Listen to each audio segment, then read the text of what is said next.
Ara que hi penso... Sí, és molt interessant. Oh! Sou aquí. Sisplau, no marxeu. Sé que és difícil de creure, però hi ha novetats. Sí, vale. Van sortir fa un parell de dies, però volia estar segur que ho farien.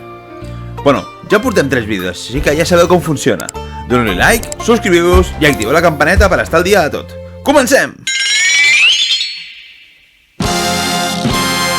Sembla ser que, segons els insiders d'EBS Chronicles i d'EBS Hype, Naohiro Shintani, el dissenyador de personatges de Bola de Drac Super Broly, i en Chikashi Kubota, el boss d'animació de Bola de Drac Super Hero, ja estan treballant de forma activa amb Akira Toriyama per un nou anime per a 2023. No sé jo, nois, quan Toriyama es fica, sol ser per una pel·lícula, i no pas per la sèrie. També podria ser una versió animada del manga Hako. Ja recordeu, el Patruller Galàctic, que té una preqüela que està situada en el mateix món de Bola de Drac. Però no perdem l'esperança. També hem de dir que Toei Animation es feia la graciosa el dia 22 posant aquest tuit que diu així: dada curiosa, el príncep dels Saiyans també era el mestre del bigoti. Creus que hi hauria de tornar?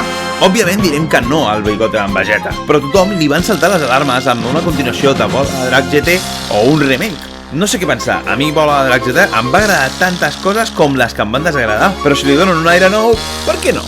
Sí, com sigui, a 2023 estarà ple de canvis i nosaltres estarem per veure'ls. Què esperaríeu vosaltres d'una nova saga? I si tornessis a fer Bola de Drac GT? Què canviaríeu vosaltres? Us llegeixo als comentaris i farem un vídeo amb les millors hipòtesis que feu. Així que no em deixeu penjat i comenteu.